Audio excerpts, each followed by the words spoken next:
সুধী দর্শক মণ্ডলী, প্রতি রবিবারের মতো আজও আপনাদের সামনে হাজির হয়েছি পল্লী কর্মসহায়ক ফাউন্ডেশন এবং এর সহযোগী সংস্থাসমূহের কার্যক্রম সম্পর্কে আলোচনার জন্য। আজ আমরা পিকেএসএফের ক্ষুদ্র উদ্যোগ ঋণ কার্যক্রমের আওতায় মৃৎশিল্প সম্পর্কে আলোচনা করব। আর এই সম্পর্কে আলোচনার জন্য আমাদের সাথে উপস্থিত রয়েছেন ফাউন্ডেশনের সহযোগী সংস্থা এসডিআই এর নির্বাহী পরিচালক জনাব শামসুল হক এবং ফাউন্ডেশনের সহযোগী সংস্থা শিশু নিলয় ফাউন্ডেশনের নির্বাহী পরিচালক জনাব নাসিমা বেগম। সুধী মণ্ডলী, দারিদ্র্যের অন্যতম কারণ হল কর্মসংস্থানের অভাব। কর্মসংস্থান সৃষ্টির মাধ্যমে দারিদ্র্য বিমোচনের লক্ষ্য নিয়ে বাংলাদেশ সরকার 1990 সালে পিকেএসএফ প্রতিষ্ঠা করে। আত্মকর্মসংস্থান এবং মজুরি ভিত্তিক কর্মসংস্থান সৃষ্টির লক্ষ্যে পিকেএসএফ 2001 সালে সুনির্দিষ্ট নীতিমালার আলোকে ক্ষুদ্র উদ্যোগ ঋণ কার্যক্রম শুরু করে। পিকেএসএফের ক্ষুদ্র উদ্যোগ কার্যক্রম দেশের অর্থনৈতিক উন্নয়নে বিশেষ অবদান রাখছে। আয়বর্ধনমূলক কাজে নিয়োজিত হয়ে মানুষ আত্মকর্মসংস্থানের সুযোগ পাচ্ছে। ক্ষুদ্র উদ্যোগ ঋণ কার্যক্রমের আওতায় মৃৎশিল্পে কিভাবে কর্মসংস্থানের সুযোগ সৃষ্টি হচ্ছে সে বিষয়ে আপনাদের একটি প্রতিবেদন দেখার আমন্ত্রণ জানাচ্ছি।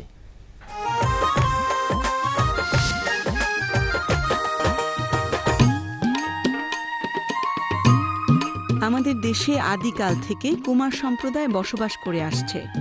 কুমার অতি পরিচিত এক পেশা। এরা বংশ পরম্পরায় মাটি দিয়ে গৃহস্থলিতে ব্যবহার্য বাসনকোসন, কলস, মটকি, ঝালা, কোলা, থালা, বাটি ও বাচ্চাদের নানা রকম খেলনা তৈরি করে থাকে।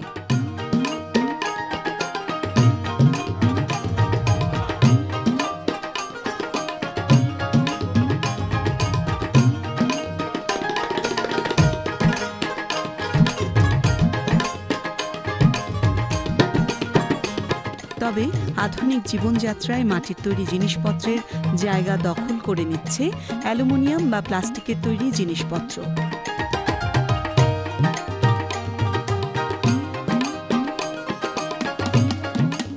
আবার দরিদ্র কুমার সম্প্রদায় তাদের প্রধান কাঁচামাল মাটির অপর্যাপ্ততা ও পোড়ানোর জন্য জ্বালানির মূল্য বৃদ্ধি সহ নানা সমস্যার কারণে তারা এ পেশা ছেড়ে অন্য পেশায় চলে যাচ্ছে।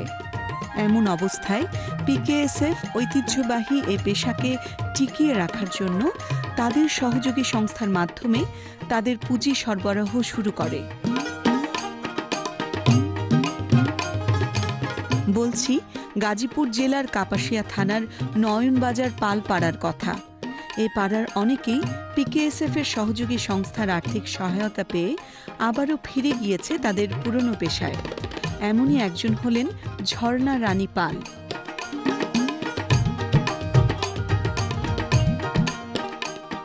আগে মাটির কাজ করতাম, কিছুদিন বদ্ধ আছি। বর্ষাকালে বদ্ধতায় বর্ষাকালে কাজ কাম বেশি করুন জানা।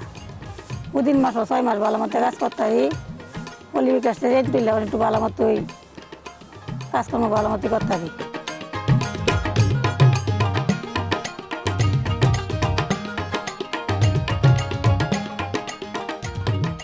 তিনি পিকেএসএফ এর আর্থিক সহায়তা নিয়ে তৈরি করেছেন নানা রকম মৃৎশিল্প পণ্য। তার স্বামী অনিল পাল তৈরিকৃত পণ্য বাজারে বিক্রি করে তাদের সংসার চালাচ্ছেন। পৈতৃক পেশায় ফিরে গিয়ে আজ তারা আর্থিকভাবে বেশ সচ্ছল।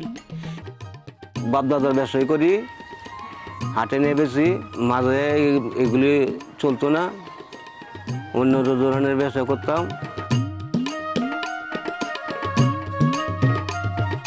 10 বছর ধরে মাটির কাজ করি। মাটির কাজ করে আমার স্বামী নিয়ে বিক্রি করে, আমি পাতিল বানায়া দেই, এই নিতে আইনতি করি। এই যে সেলিমের লেখাপড়া করি। পল্লী বিকাশের তেনে টাকা যদি বড় ধরনের ঋণ দিত উন্নতি করতাম একটু। এ পাড়ার রেখা রানী পাল এবং সুবর্ণা রানী পালও পিকেএসএফ এর সহযোগী সংস্থার আর্থিক সহায়তা নিয়ে মাটির জিনিসপত্র তৈরি করছেন।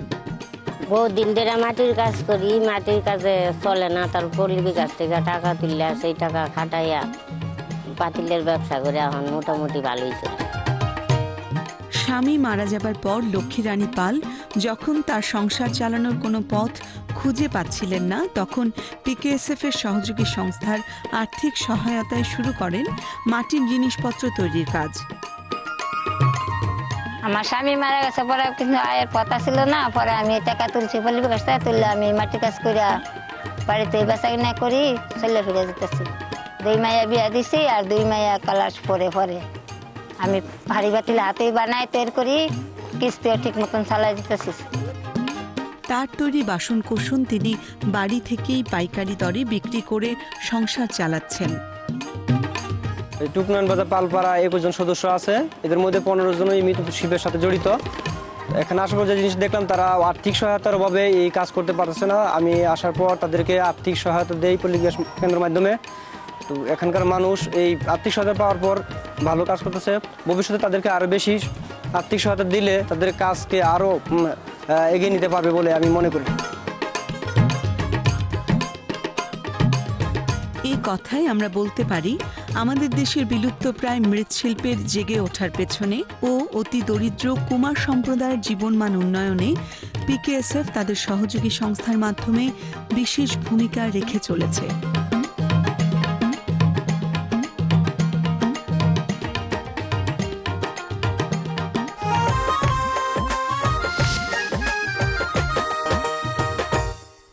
সুধী দর্শক মণ্ডলী, প্রতিবেদনটি দেখলাম কিভাবে রেখা রানী, ঝর্ণা রানী, লক্ষ্মী রানী এবং অনিল কুমার পাল তাদের জীবিকা নির্বাহ করছে। আর এই জীবিকা নির্বাহে যে সহায়তা প্রদান করছে পল্লী কর্মসহায়ক ফাউন্ডেশনেরই সহযোগী সংস্থা পল্লী বিকাশ কেন্দ্র। এবার আমরা আলোচনায় যাব। গ্রামগঞ্জে আমরা দেখতাম কুমার সম্প্রদায় তাদের পণ্যগুলো তৈরি করছে এবং বাজারে হাটে ঘাটে বিক্রি করছে। এটা আস্তে আস্তে ধীরে ধীরে সেই শিল্পটা অনেকটা বিলুপ্তির পথে। কেন এমনটা হলো কেন? আদিকাল থেকে যখন কৃষি কাজ আরম্ভ হয় তখনই কিন্তু এই মাটির মৃৎশিল্প, এই মৃৎশিল্পের মধ্যেই আসলে শস্য রাখার জন্য এই মৃৎশিল্পটা অত্যন্ত উপযোগী ছিল এবং এটাই প্রথম শুরু হয় এই শস্য রাখার জন্য। কাজে এটা কিন্তু একটা অত্যন্ত ঐতিহ্যবাহী একটা এবং পুরাতন একটা শিল্প। প্রথমেই কাঁচামাল যেটা আমাদের মাটি লাগে, তো মাটিগুলো আগে আমাদের যারা কুমার ভাইয়েরা ছিল বা বোনেরা ছিল আশেপাশ থেকেই তারা সংগ্রহ করতে পারতেন এবং মাটিগুলো তখন তাদের কিনতে হইতো না, মাটি কেটে তারপরে সেটা প্রসেস করে তারা নিয়ে আসতো। কিন্তু বর্তমানে দেখা যায় যে এই মাটিগুলো কিন্তু তাদের কিনতে হচ্ছে, কারণ মাটি এখন যার ক্ষেতে মাটি আছে সে কিন্তু মাটি বিক্রি করতেছে। তো এটা একটা কাঁচামাল সংগ্রহের জন্য একটা একদিকে হলো তাদের একটু দূরে যেতে হচ্ছে, আবার অন্যদিকে হচ্ছে তাকে টাকা দিয়ে এটা কিনতে হচ্ছে। কস্ট অফ প্রোডাকশনটাকে বাড়িয়ে দিচ্ছে। আজকে আমাদের সামনে যেগুলো দেখছেন এগুলো কিন্তু আসলে আগে ছিল না, পরে কুমারেরা নিজেরাই এটা নিয়ে আসছে এবং নিজেরাই এটা ডিজাইন করেছে। এবং আগে কিন্তু একটা রং দিয়ে শুধু কাজ করতো, এখন কিন্তু কুমাররা 3টা 4টা 5টা 6টা রং এখানে ব্যবহার করে। এই শিল্পটা কিন্তু মেনলি যদি আপনি কোনো ফর্মা দিয়ে করেন তাহলে সেটা কোয়ালিটি এনশিওর করা যাবে না। এটা কিন্তু একটা হাতের উপরে একটা কি হুইল আছে, কি এখন যেটা আধুনিক কি হুইল, পা দিয়ে যেটা করা হয়, পা দিয়ে সেটাকে চালানো হয় এবং হাত দিয়ে এটাকে তৈরি করা হয়। ফুলদানি থেকে শুরু করে শিল্প হয়েছে, হ্যাঁ, এবং ঘোড়া, হাতি, সমস্ত কিছু কিন্তু এটা দিয়ে তৈরি করা হয়। নাসিমা বেগম, আপনি যশোরের একটি প্রতিষ্ঠান, যশোরটা বোধহয় এদিক থেকে একটু উন্নত। যশোর একটা এলাকায় আছে পালপাড়া, অনেকগুলো ক্ষুদ্র উদ্যোগে অর্থায়ন করেন, আবার এদেরকে অর্থায়ন করেন। এই যে অন্য উদ্যোক্তাদের চাইতে এরা একটু পৃথক। বিভিন্ন সেক্টরে আমরা ক্ষুদ্র উদ্যোগের জন্য আমরা সহযোগিতা করছি, যেরকম আপনার লোকাল ফুড আছে, হ্যান্ডিক্রাফটস আছে, অন্যান্য অনেক বিষয় আছে। তার পাশাপাশি এটা মনে হয়েছে যে এটা একটা ট্র্যাডিশন, এটা ট্র্যাডিশন হিসেবে ঐতিহ্য, সেটা হিসেবে শিশুমেলার এটা যদি কোনোভাবে ধরে রাখা যায়, সেই ক্ষেত্রে আমরা পল্লী কর্মসহায়কের ফাউন্ডেশনের যারা আমাদের প্রতিনিধি আছেন, যারা আমাদের টেকনিক্যাল সহযোগিতা দেন, তাদের সাথে পরামর্শ করে আমরা এই সেক্টরটাকে আরেকটু উজ্জীবিত করার জন্য, টিকিয়ে রাখার জন্য এবং এই কম্পিটিশনে টিকে থাকার জন্য তাদের আর্থিক এবং কিছু টেকনিক্যাল সহযোগিতা শিশুমেলায় করছে আর কি। আচ্ছা, এক সময় এটাকে এই শিল্পে অর্থায়নটা ঝুঁকিপূর্ণ ছিল, এখনো কি আপনি মনে করেন যে এই শিল্পে অর্থায়নটা ঝুঁকিপূর্ণ? এখনো কিছুটা ঝুঁকিপূর্ণ, আমি বলবো না যে একদম সব ঠিক হয়ে গেছে, এখানে আরেকটু বেশি কাজ করার দরকার। এটা হলো যদি আপনার ইন্টারন্যাশনাল পর্যায়ে যদি আমরা কিছু মার্কেটিং করতে পারি, ইভেন আপনার হলো এখানে ফেডেকের একটা ইয়ে আছে যেগুলো ইন্টার্নশিপ, মানে লং টার্ম একটু ট্রেনিং, সেখানে ওই ট্রেনিং গুলো যদি আমরা দিতে পারি তাদেরকে, যে মানে বিশেষ করে শৈল্পিক কাজের জন্য, তারা তো মা বাবার কাছ থেকে ট্র্যাডিশনালি তারা এটা বানাতে শিখে, কিন্তু এর যে আধুনিকায়ন, একটু আধুনিকায়ন যদি করা যায় তাহলে দেখা যাবে ইন্টারন্যাশনালি এটা হবে। যেরকম গয়নাটা বানাচ্ছে মেয়েরা পড়ছেও, কিন্তু এটা খুব ভারী হয়ে যাচ্ছে, এটাকে কোন টেকনোলজি দিয়ে হালকা করা যায়, সূক্ষ্ম করা যায় কিনা, হালকা করা যায় কিনা। আমরা বাজার সম্পর্কে আলোচনা করছি, আরো আলোচনা করব, তার আগে একটি বিরতি নিতে হচ্ছে। শুধু দর্শক মণ্ডলী, আমরা বিরতিতে যাব, ততক্ষণ আমাদের সাথে থাকবেন।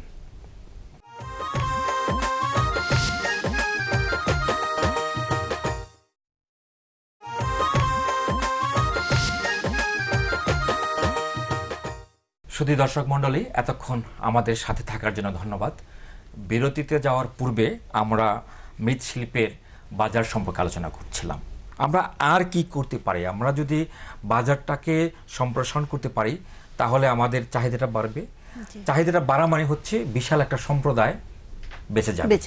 সুতরাং বাজারকে যদি আমরা বাড়াতে চাই তাহলে আপনি বলছিলেন সেটা হচ্ছে যে বাজারের সাথে প্রোডাক্ট ডিজাইনটা খুব ইম্পর্টেন্ট, এবং নতুন নতুন পণ্য, এটাও খুব।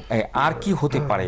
টেকনোলজির কি একটা ব্যাপার আছে এখানে? এখানে আমি তো আগে বলছিলাম যে আমরা পুরাতন টেকনোলজিতে এখনো রয়ে গিয়েছি, এটা কি নতুন টেকনোলজি সংযোজন করার কি কোনো সুযোগ রয়েছে এখানে? এখানে নতুন টেকনোলজি বলতে আপনি একটা ইনফরমেশন আমি দিতে পারি যে সাতক্ষীরাতে টালি কিন্তু ব্যাপক আকারে ইতালিতে যাচ্ছে, এটা আমরা জানি সবাই, বাইরেও কিন্তু কিছু যাচ্ছে, নতুন টেকনোলজি ওইখানে ইউজ হচ্ছে। তারপরে এখানে আরেকটা জিনিস আছে যে আমাদের এখানে আপনি যদি এই কাজটা করতে হয় তাহলে তাদের ওই যে চুল্লি তৈরি করতে হয় এটা পোড়ানোর জন্য, এইটাকে আরেকটু আধুনিকায়ন এবং এটাকে অর্গানাইজ করার কারণে এর জন্য একটা ল্যান্ড লাগে। প্রোডাকশন যদি অনেক বাল্ক হয় তাহলে এটার কষ্ট অনেক কম পড়ে যায়। এখনো আমাদের ধামরাইতে যেহেতু গ্যাস সংযোগ আছে, ওরা চিন্তা করতেছে যে ওইখানে প্রায় 200-র মতো পাল আছে, তো ওইখানে একটা গ্যাস ফায়ারিং চুলা তারা তৈরি করার চিন্তা ভাবনা করছে, এবং এটা যদি গ্যাস ফায়ারিং হয় তাহলে বিভিন্ন প্রোডাক্টগুলো সবাই এনে ওইখানে একসাথে করে একটা রেট ধরে তারা এটা করবে। তো আমাদের ধামরাইতে আরেকটা জিনিস যেটা আমরা দেখেছি যে এখানে টেরাকোটা যেটা অত্যন্ত মানে সারা বিশ্বেই এটার অনেক চাহিদা রয়েছে, এবং আমাদের ঢাকাতে এবং আমাদের বিভিন্ন ডিভিশন শহরে যে বিল্ডিংগুলো আছে সেগুলো ড্রয়িং রুমে টেরাকোটা দিয়ে সাজানো হয়। তো এটা অনেক মূল্য আর কি, যেমন এরা 400 টাকা থেকে প্রায় 1200 টাকা স্কোয়ার ফিট এই টেরাকোটা বিক্রি করে। তো এটার জন্য আসলে এই যে আপনার খড় দিয়ে পুরানো বা এই উডেন ফায়ারিং, এটা না হয়ে যদি এটা গ্যাস ফায়ারিং হয় তাহলে এটার কোয়ালিটি অনেক ভালো হবে, এবং এটার চাহিদা যেহেতু অনেক আছে, তো এটা অনেক ভাবে এটা বাজারকে সাংঘাতিকভাবে প্রভাবিত করতে পারবে। এখানে একটি বিষয় যেটা আপনারা আলোচনা করছেন, আলোচনায় চলে এসেছে, সেটা হলো যে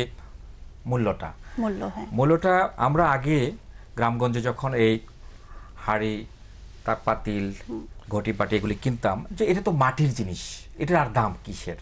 এবং আপনি বলছিলেন যে এটা তাদের এই মাটিটা কিনতে হতো না, নিজেদের আয়ত্তে ছিল, এখন মাটি কিনতে হয়, এখন অনেক ধরনের লেবার তাদেরকে এখানে নিয়োজিত করতে হয়।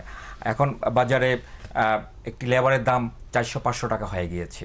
সুতরাং এইটার দামটা বেড়ে যাচ্ছে, অন্যদিকে আমরা আমাদের মাইন্ডসেটটা কিন্তু ওইভাবে উন্নত হয়নি যে এটা যে বেশি দামে কিনতে হবে। এবং তার জন্য আমার যেটা মনে হয় সেটা হচ্ছে আবার সেই ডিজাইন আছে। আর একটা বিষয় কি, আপনি বাইরে কিন্তু দেখবেন যে হাতের তৈরি জিনিসের কিন্তু সব থেকে দাম, আমাদের কিন্তু এই প্রচারণাটাও নাই, যে এটা মাইন্ডসেটের বিষয়। তারপরে এটা এনভায়রনমেন্ট ফ্রেন্ডলি, এটা পরিবেশের সাথে কিন্তু খুব ইয়ে হয়, সেটা এইসব বিষয়গুলো যদি প্রচারণা এইগুলো যদি তাদের জন্য, মানে আমাদের খুব বড় একটা ভূমিকা রয়েছে প্রচারের জন্য। আরেকটা এর একটা ব্যারিয়ার আছে, যেটা আপনার কিন্তু এটা অগ্রহায়ণ থেকে বৈশাখ এই সময়টাই কিন্তু এই কাজটা করতে হয়, কারণ এর জন্য যে র ম্যাটেরিয়ালসটা এটা আবার শুকনো মাটি লাগে। এই যে আপনি বর্ষার সময় যে মাটিটা কেটে নিয়ে আসবেন, এটা কিন্তু ওই যে গুণগত মান এবং যে দ্রব্য তৈরির যে ইয়েটা তৈরি করতে হয় কাদাটা, ওইটা কিন্তু ঠিক মতো হবে না, যার কারণে এটা কিন্তু জমিওয়ালা জানছে যে এটা সিজনালি আসবে, সেই জন্য কিন্তু ওই সময় দাম বেড়ে যায়। সেই ক্ষেত্রে এখানে যদি আমরা কোনো অল্টারনেটিভ চিন্তা করতে পারি যে সিজনের শেষে যদি তাদের স্টক করার জন্য যদি আমরা ওই সময় যদি ফিনান্সিয়াল সাপোর্টটা দিই, এটা দিতে অসুবিধা কোথায়? না, এটা অসুবিধা নাই, কিন্তু আমরা এভাবে আসলে যত ভিতরে ঢুকছি এই চিন্তাগুলো আসতেছে আর কি, যে তাদেরকে সেভ করতে গেলে শুধু একটা টাকা দিয়ে এদেরকে সেভ করা যাবে না, অনেক সেক্টরকে কাভার করতে হবে, যেটা ওরা চিন্তা করতে পারছে না আর কি। আমরা তাদের জীবন এবং জীবিকা নিয়ে আলোচনা করছি। তাদের যে সন্তান ছেলে মেয়ে তারা কিন্তু এর বাইরে না, এই পরিবারের মধ্যে। তাদের সন্তানদের উন্নয়নের জন্য আপনারা কি করেন? আমাদের এডুকেশন প্রোগ্রাম আছে আমাদের, একদম নন ফর্মাল এডুকেশন, একদম খুব ফ্রি আমরা তাদেরকে পড়াই। এটা আমরা একদম কমিউনিটি লেভেলে স্কুলগুলো করার পরে ওখানে ওই কমিউনিটির টিচার নিয়ে আমরা সম্পূর্ণ ফ্রি, এবং হলো আমরা এটা ব্র্যাকের ম্যাটেরিয়ালস ইউজ করি। এটাতে ওখানে তারা 3-4 বছর পড়ানোর পরে এখন শুরু করেছে সমাপনী পর্যন্ত। আচ্ছা, যে সমাপনী পরীক্ষা দিয়ে তারপর তাদের আমরা স্কুলে এই দিকটা আছে, এবং স্বাস্থ্য এবং স্বাস্থ্যের জন্য পানি এবং পয় নিষ্কাশন, এইটার বিষয়ে আমরা দীর্ঘদিন থেকে কাজ করছি। ওই এলাকায় স্পেশাল ফোকাস রয়েছে। আমাদের এসডিআই আসলে একটা মানে উন্নয়ন চেতনা এবং অধিকার এই নামে একটা বই আছে, যেটার মধ্যে 25টা টপিক আছে। এটা স্বাস্থ্য, শিক্ষা, পরিবেশ, সামাজিক উন্নয়ন বিভিন্ন নিয়েই 25টা টপিক। এটা প্রতি সপ্তাহে আমাদের সিইও যারা ফিল্ডে যায়, গ্রুপের সাথে যারা বসে, তারা প্রতি সপ্তাহেই একটা টপিক, যেমন পরিবেশ নিয়ে তারা আধা ঘন্টা আলাপ করে।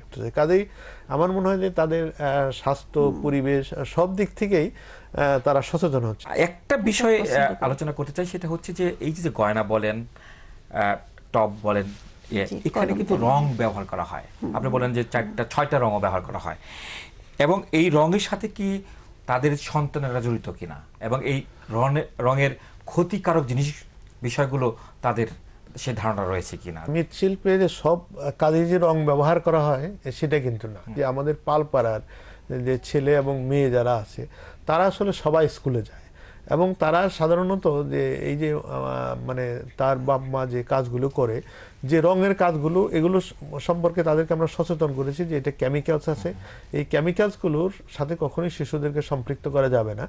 সাধারণত দেখা যায় যে তারা যখন মাটিগুলো নিয়ে আসে, মাটিগুলো মরতে হয় আর কি, পাড়াইতে হয়। তো বাচ্চাদের দিক দিয়ে অনেক সময় দেখা যায় মাটিগুলো পাড়াইয়া হয়তো মথে, কিন্তু ওই রঙের সাথে কোনো ক্রমেই তাদেরকে সম্পৃক্ত হয়। এই রং তুলির কাজ যখন করে সুনির্দিষ্ট হবে, তখন তারা মাস্ক ব্যবহার করে। হ্যাঁ, এটা ইতিমধ্যেই তাদেরকে এই ব্যাপারে সচেতন করা হয়েছে। এই শিল্পকে সামনে যদি আমরা এগিয়ে নিতে চাই, তাহলে পরামর্শ কি দিবেন? এটা পিকেএসএফ কিন্তু এখন এই যে ভ্রাম্যমান একটা যে চলচ্চিত্র শুরু করছে, এটার একটা কিন্তু ব্যাপক সাপোর্ট হইতে পারে, যে এখানে কোন কোন জায়গায় কিভাবে কাজ হচ্ছে এবং তারা কিভাবে লাভবান হচ্ছে, এরকম যদি গ্রাম পর্যায়ে ওই স্পেসিফিক সেকশনে আমরা যদি নিয়ে দেখাতে পারি, এটা কিন্তু তাদের প্রসারের কথা বলছিলাম, প্রসারের জন্য, এটা যাতে প্রচার এবং প্রসারের জন্য একটা হতে পারে। এটা পিকেএসএফ। আর তারপরে এটা হলো যে আমরা যেগুলো যে বলছি যে সিজনালি তাদেরকে সাপোর্ট দেয়া, তারপরে তাদের যদি ওই যে একটু দীর্ঘমেয়াদী একটা ট্রেনিং, এটা যদি আমরা এটা এখন ইনফরমেশন আমাদের কাছে হয়তো এত থাকে না, যে এটা হয়তো পিকেএসএফ এর কাছে আছে, যে সারা বাংলাদেশে কোন কোন জায়গায় এরকম সুযোগ আছে, এক্সচেঞ্জ ভিজিট হতে পারে। পিকেএসএফ যেটা করতে পারে, ইতিমধ্যে পিকেএসএফ এর শ্যামলীতে আমরা দেখেছি যে একটা সেন্টার হচ্ছে, তো সেখানে বিভিন্ন ধরনের প্রোডাক্ট থাকবে, ফ্লোর যদি মৃৎশিল্পের জন্য একটা ফ্লোর যদি বরাদ্দ করা যায়, তা আমার মনে হয় যে এটার অত্যন্ত প্রসার হবে। আরেকটা বিষয় হচ্ছে যে এই শিল্পের যে প্রোডাক্টগুলো, সেগুলো ওয়েবসাইটে থাকবে, এবং সারা বিশ্ব যেন আমাদের এই দেখতে পারে, এবং অনেকটা সেল বাজার যদি আমরা তৈরি করতে পারি, যে ইমেল বাজার আর কি, যে মানে ই সেল যেটা, ই সেল, ইলেকট্রনিক সেল, ই মার্কেটিং, ই মার্কেটিং যদি করতে পারি তাহলে আমার মনে হয় যে বিদেশে এই প্রোডাক্টগুলো হয়তো ভারী জিনিস বা একটু ই জিনিস এগুলো নিয়ে যাওয়া যাবে না, অনেক সময় বহন করা যায় না, কিন্তু এই এটা পাঠানো যেতে পারে, পাঠানো যেতে পারে এবং সেখান থেকে আমরা ডিমান্ড ক্রিয়েট করে তারপরে এটাকে আমরা বিক্রি করতে পারি। অনেক ধন্যবাদ, অনেক সুন্দর সুন্দর পরামর্শ আপনারা দিয়েছেন। আপনাদের মূল্যবান সময় আমাদের সাথে দেওয়ার জন্য ধন্যবাদ। ভবিষ্যতে আবার আপনাদের সাথে এখানে দেখা হবে। শুধু দর্শকবৃন্দ, অর্থনৈতিক অগ্রগতি অর্জনে ক্ষুদ্র উদ্যোগ কার্যক্রমের একটি বিশেষ স্থান রয়েছে। পুঁজি, প্রযুক্তি ও প্রশিক্ষণের সমন্বয় ঘটিয়ে এই কার্যক্রমের বিকাশই আমাদের মূল লক্ষ্য। সকল সম্ভাবনাকে কাজে লাগিয়ে পিকেএসএফ এ খাতে আর্থিক সেবা সম্প্রসারণের পাশাপাশি উদ্যোগ ব্যবস্থাপনা ও কারিগরি সহায়তা প্রদানে বিশেষ কর্মসূচি গ্রহণ করেছে। ক্ষুদ্র উদ্যোগ বিকাশে পিকেএসএফ ভবিষ্যতেও নানাবিধ কর্মসূচি অব্যাহত রাখবে এই প্রত্যাশায় আজকের অনুষ্ঠান শেষ করছি। আগামী অনুষ্ঠান দেখার আমন্ত্রণ রইল।